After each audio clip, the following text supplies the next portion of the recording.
नवरात्रि की चौथी कथा माँ कूष्मांडा ब्रह्मांड की रचयिता। शीर्षक वह मुस्कान जिससे बसा ये संसार। पृष्ठभूमि में माँ दुर्गा की कोमल आरती की धुन बज रही है, घंटियों की आवाज और शंखनाद के साथ। नमस्कार मेरे प्यारे भक्तों, आप सभी का स्वागत है आपके अपने भक्ति चैनल अनुराधा भक्ति संसार में। आज नवरात्रि का चौथा दिन है और आज हम उस आदिशक्ति की कथा सुनेंगे जिसने अपने मात्र हास्य से इस पूरे ब्रह्मांड की रचना की। आज हम बात करेंगे माँ कूष्मांडा की, उस माता की जो न केवल देवी है बल्कि स्वयं सृष्टि की आदि स्रोत हैं, जिनकी एक झलक पाने के लिए सूर्य, चंद्रमा और सभी ग्रह तरसते हैं। तो आइए आज के इस पवित्र अवसर पर हम सब अपने मन को शांत करें, अपनी आंखें बंद करें और उस जगन्मयी माँ का ध्यान करें जिनकी कृपा बिना यह जगत अधूरा है। आज मैं आपको एक ऐसी कथा सुनाने जा रही हूँ जो न सिर्फ आपके मन में भक्ति का भाव जगाएगी बल्कि आपको यह एहसास दिलाएगी कि हम सब इस ब्रह्मांड का एक अभिन्न अंग हैं और हम सब में वही दिव्य शक्ति विद्यमान है। प्रस्तावना: माँ कूष्मांडा का परिचय। शास्त्रों में उल्लेख है कि नवरात्रि के चौथे दिन माँ दुर्गा के उस रूप की उपासना की जाती है जो सबसे प्राचीन और सबसे दिव्य है। जब यह ब्रह्मांड नहीं था, जब अंधकार था, जब समय की भी कल्पना नहीं थी, तब केवल एक ही सत्ता थी, माँ कूष्मांडा। नाम का अर्थ ही उनकी महिमा का परिचायक है। कूष्मांडा शब्द दो भागों से मिलकर बना है। कु छोटा प्लस उष्मा ऊर्जा तेज प्लस अंडा ब्रह्मांडीय अंड, अर्थात वह देवी जिन्होंने अपने छोटे से दिव्य तेज से इस विशाल ब्रह्मांडीय अंड की रचना की। वे ही एकमात्र ऐसी शक्ति हैं जो सृष्टि के आरंभ में भी थी और सृष्टि के अंत में भी रहेंगी। स्वरूप: माँ कूष्मांडा का स्वरूप अत्यंत भव्य, दिव्य और साथ ही करुणामयी है। उनकी 8 भुजाएं हैं, इसलिए इन्हें अष्टभुजा भी कहा जाता है। उनका वर्ण सूर्य के समान तेजस्वी और सुनहरा है। वह सिंह पर सवार हैं, जो शौर्य, धैर्य और भय का नाश करने वाला वाहन है। माँ के 8 हाथों में 7 हाथों में अलग अलग अस्त्र शस्त्र और एक हाथ में कमंडलू है, जिससे वह सभी भक्तों को अमृत का आशीर्वाद देती हैं। आइए उनके हाथों के आभूषणों पर थोड़ा ध्यान दें। सुदर्शन चक्र, यह समय और कर्म का प्रतीक है। यह चक्र धर्म की रक्षा और अधर्म का नाश करता है। गदा, यह शक्ति का प्रतीक है। माँ भक्तों को शारीरिक और मानसिक दोनों प्रकार की शक्ति प्रदान करती है। शंख, यह पंच तत्वों की ध्वनि है। शंख की ध्वनि से ही सृष्टि में ओम की उत्पत्ति हुई। धनुष और बाण, यह ऊर्जा और संकल्प का प्रतीक है। माँ का बाण कभी खाली नहीं जाता, यह भक्तों की रक्षा करता है और शत्रुओं का संहार करता है। कमल, यह पवित्रता और वैराग्य का प्रतीक है। कीचड़ में रहकर भी कमल अलिप्त रहता है। यह माँ सिखाती है कि संसार में रहकर भी हम निर्लिप्त कैसे रहें। अमृत कलश, यह उनकी सबसे बड़ी देन है। जो भी भक्त सच्चे मन से माँ की शरण में आता है, उसे माँ अमृत पिलाकर अमरत्व, मोक्ष का वरदान देती है। वरद मुद्रा, यह हाथ भक्तों को आशीर्वाद देता है, जिससे भक्त के सभी कष्ट दूर हो जाते हैं। सबसे खास बात है उनके चेहरे की मुस्कान। यह कोई साधारण मुस्कान नहीं है। यह वह मुस्कान है जिसमें सारी सृष्टि का ज्ञान, सारी करुणा और सारी शक्ति समाई हुई है। उनके मस्तक पर तीसरा नेत्र है जो समय के प्रलय का द्योतक है, लेकिन जब वह प्रसन्न होती है तो यह नेत्र भक्तों के लिए ज्ञान का द्वार खोल देता है। पौराणिक कथा: जब सृष्टि नहीं थी। अब मैं आपको उस अद्भुत कथा से रूबरू कराती हूँ जो न केवल पौराणिक है बल्कि आध्यात्मिक रहस्यों से भरी हुई है। सुनिए कैसे हुई इस सृष्टि की शुरुआत। कल्पना कीजिए, एक समय था जब कुछ भी नहीं था। न दिन था, न रात, न सूरज था, न चांद, न धरती थी, न आकाश। केवल महासागर था, और वह भी अंधकारमय। उस अंधकार में कहीं भी गति नहीं थी, कोई ध्वनि नहीं थी। बस एक अथाह मौन नीरवता छाई हुई थी। यह वह समय था जब महाकाल भी सोया हुआ था। समय की गति थमी हुई थी। सब कुछ एक बिंदु में समाया हुआ था। लेकिन उसी अंधकार के बीच एक दिव्य ज्योति थी, एक ऐसा प्रकाश जो अंधकार से परे था। वह थी हमारी आदिशक्ति मां कूष्मांडा। वह उस शून्य में विराजमान थी, लेकिन उनके मन में एक इच्छा जागी, मैं अकेली हूं, मैं कहीं हो जाऊं। जैसे ही उनके हृदय में यह भावना आई, उनके अधरों पर एक हल्की सी मुस्कान आ गई। यह मुस्कान सामान्य नहीं थी। यह उस परम सत्ता की मुस्कान थी जो स्वयं को अभिव्यक्त करना चाहती है। भावनात्मक संवाद शैली में कहते हैं, उस समय मां ने अपने मन में सोचा, क्या है यह शून्य? बिना ध्वनि के संगीत कैसा, बिना रूप के सौंदर्य कैसा? मैं तो परम आनंद हूं, और आनंद का अर्थ है सृष्टि, आनंद का अर्थ है रचना। और फिर उस मुस्कान से एक किरण फूटी। वह किरण इतनी तेज थी कि उस अथाह अंधकार को चीरती हुई आगे बढ़ी। वह किरण ही ओम की ध्वनि बन गई। ओम की ध्वनि से स्पंदन हुआ, स्पंदन से ऊर्जा पैदा हुई, और ऊर्जा से एक दिव्य अंडा, ब्रह्मांडीय अंड प्रकट हुआ। अब इस अंडे से बाहर निकलने के लिए ऊर्जा चाहिए थी। तब मां कूष्मांडा ने अपने तेज को और प्रखर किया। वह स्वयं ही उस अंडे के भीतर समा गई। जैसे एक गर्भवती माता अपने गर्भ में बच्चे को पोषण देती है, वैसे ही मां कूष्मांडा ने उस अंडे को अपने तेज से भर दिया। अब उस अंडे से 3 देवता प्रकट हुए, ब्रह्मा, विष्णु और महेश। तीनों ने जब चारों ओर देखा तो केवल अंधकार और जल ही जल था। वे चिंतित हो गए। भगवान ब्रह्मा ने कहा, हम तो हैं, लेकिन यह सृष्टि कैसे बनेगी? हमें कोई आधार नहीं दिख रहा, कोई ऊर्जा नहीं दिख रही। भगवान विष्णु ने कहा, कहीं कोई शक्ति तो होगी जिसने हमें जन्म दिया है। भगवान शिव ने कहा, ध्यान करो, जिस सत्ता से हम उत्पन्न हुए हैं वह हमें मार्ग दिखाएगी। तब तीनों देवताओं ने हजारों वर्षों तक घोर तपस्या की। अंत में उस दिव्य अंडे के भीतर से एक अपरंपार ज्योति प्रकट हुई। उस ज्योति के केंद्र में विराजमान थी मां कूष्मांडा। उनके शरीर से निकलने वाला तेज सूर्य को भी तुच्छ कर रहा था। मां ने प्रसन्न होकर कहा, हे देवों, तुमने मेरी साधना की है। मैं ही आदिशक्ति हूं, मैं ही सृष्टि की रचयिता हूं। अब मैं तुम्हें अपनी इस दिव्य मुस्कान का फल दिखाती हूं।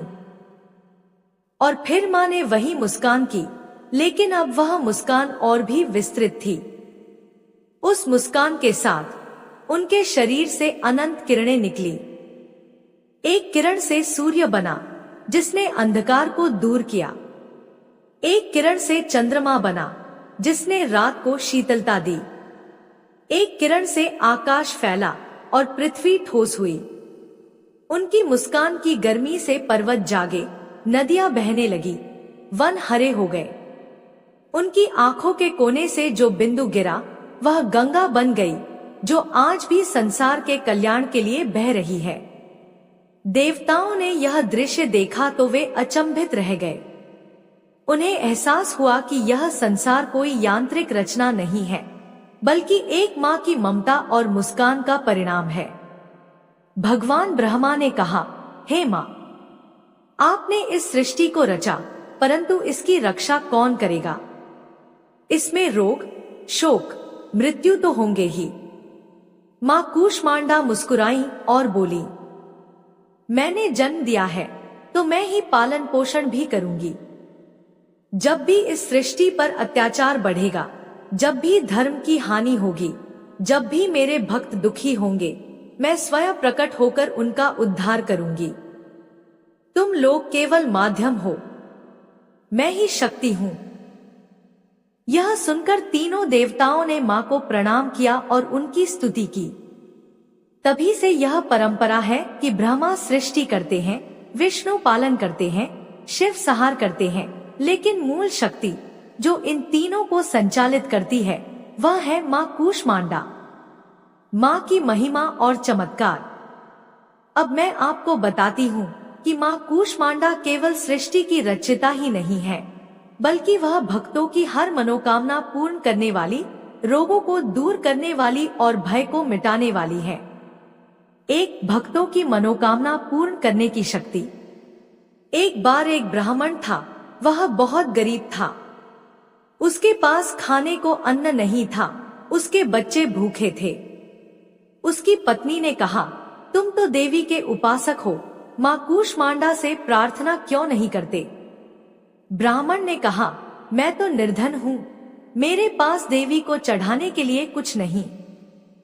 पत्नी बोली, भक्ति के लिए धन नहीं, भाव चाहिए। तुम मां से सच्चे मन से कह दो। ब्राह्मण ने मां का ध्यान किया और मन ही मन प्रार्थना की। उस रात मां ने स्वप्न देकर कहा, हे भक्त, सुबह उठकर अपने आंगन को खोदो। ब्राह्मण ने ऐसा ही किया। उसे वहां मिट्टी का एक घड़ा मिला जो सोने से भरा था। यह है मां कूष्मांडा की कृपा। वह अपने भक्तों को कभी निराश नहीं होने देती।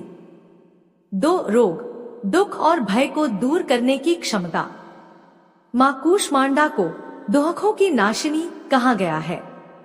उनके अमृत कलश में वह अमृत है जो शारीरिक और मानसिक सभी प्रकार के रोगों को जड़ से समाप्त कर देता है। यदि कोई व्यक्ति असाध्य रोग से पीड़ित है तो मां कूष्मांडा की पूजा करने से रोग दूर हो जाते हैं। साथ ही ग्रहों के अशुभ प्रभाव को खत्म करने में मां कूष्मांडा की उपासना अद्वितीय मानी गई है। वह सूर्य की ऊर्जा को नियंत्रित करती है, इसलिए सूर्य ग्रह से संबंधित कष्ट, आत्मविश्वास की कमी, पिता से संबंधित समस्याएं मां की कृपा से समाप्त हो जाते हैं। पूजा विधि स्टेप बाय स्टेप। मेरे प्यारे भक्तों, अब आइए जानते हैं कि मां कूष्मांडा की पूजा किस विधि से करें ताकि मां जल्दी प्रसन्न हो और हम पर अपनी कृपा बरसाए। एक, सुबह की पूजा। ब्रह्मा मुहूर्त में सुबह 4 से 6 बजे के बीच स्नान करके स्वच्छ वस्त्र धारण करें। पीले या नारंगी रंग के वस्त्र मां को अति प्रिय है। पूर्व या उत्तर दिशा की ओर मुख करके चौकी पर लाल या पीला वस्त्र बिछाएं। मां कूष्मांडा की प्रतिमा या तस्वीर स्थापित करें। 2, सामग्री। प्रसाद। मां कूष्मांडा को मालपुआ अति प्रिय है। मीठा मालपुआ, सफेद मिठाई या हलवा प्रसाद के रूप में अर्पित करें। साथ ही दाने पानी, फल, लौंग, इलायची, दीपक, घी का, धूप, अगरबत्ती और लाल चुनरी अवश्य चढ़ाए। पूजन सामग्री, रोली, अक्षत, चावल, सिंदूर, फूल। गेंदे के फूल विशेष प्रिय हैं। दूर्वा घास, पान के पत्ते।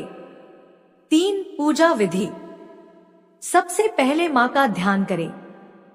ध्यान मंत्र है, या देवी सर्वभूतेषु मां कूष्मांडा रूपेण संस्थिता, नमस्तस्य नमस्तस्य नमस्तस्य नमो नमः।